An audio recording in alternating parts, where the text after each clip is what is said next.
But to do a good service to this question, it really requires a long answer, but I'm going to do a short, quick answer for you so you can get your mind wrapped around it at least. Kelby often uses the term trust. Please explain, what does that mean? What is the difference between a trust, a contract, adhesion contract, etc.? Adhesion contract basically is it's a look at a driver's license application, flip it over, the font's a 4-scale font. You can't read it unless you've got your magnifying glass.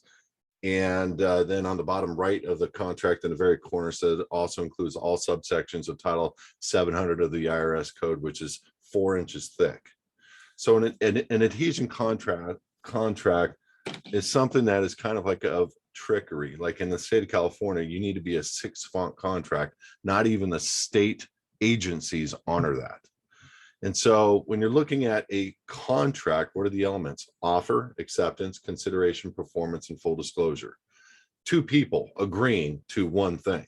2 people agreeing to a term. 2 people saying this is the cost, this is the performance, this is how it's going to work. We both agree, and it's full disclosure. That's a contract. We're not getting full disclosure on a driver's license that you're becoming the surety and the collateral and the office holder of a person. You're not getting full faith and credit as a minor child, putting yourself into a system, signing on a Social Security Administration contract. So you're really looking at a self-executing trust indenture where the state is the grantor, where you're offering yourself up as the trustee and the state's the beneficial interest. And you're signing in accordance to all the terms and saying, yeah, I'm going to be a good little boy, but you know what? I'm not going to, state's not telling me that I don't need a driver's license, because according to Title 18, driver's license is a commercial term for paid people or people being paid in the service of driving. And so that in of itself is not full disclosure. That in of itself would cancel out any contract. But since you are self-executing the contract as a trust, you can do whatever you want because it only applies to you as the trustee. Get it? They are the grantor. By writing the contract, they're the beneficial interest. By taking that, putting it on 32-pound watermark banknote paper, yes, your home, yes, your cars, yes, your birth certificate, yes, anything you make a deposit in the county, and they turn it into something and monetize it against the debt of this nation. And so they didn't tell us we were the debt holders. They didn't tell us that becoming U.S. citizens, you were going to be the stockholders for the United States. They didn't tell us any of that. As a matter of fact, they put out disinformation agents all over the country, hey, saying, hey, become an American national. Hey, become a national this, or hey, let's write something in the code that says national, and then and tell people it's synonymous with state citizens, but not let people dig a little deeper and realize it's not even written on the Declaration of Independence. It's little things like that that we just don't know about.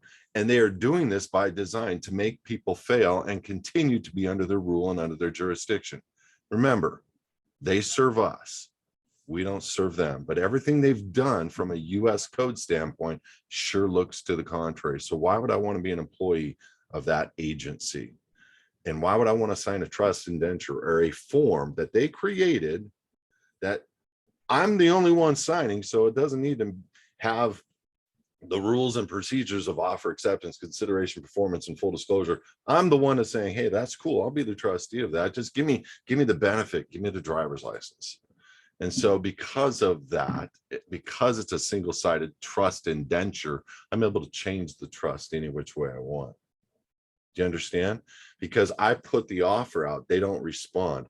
I put the notice of non-response with an opportunity to cure, they don't respond. I put the certificate of default, new contract, done. That's the federal rules of procedure brought to the street, called an administrative process. I then take that, put it in the public, done and done, serve them notice, everybody understands the new terms. But I get to keep the license in my wallet.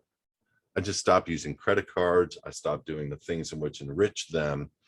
And I start operating 100% in the private, through private trust, private foundation. Hope that helps, but probably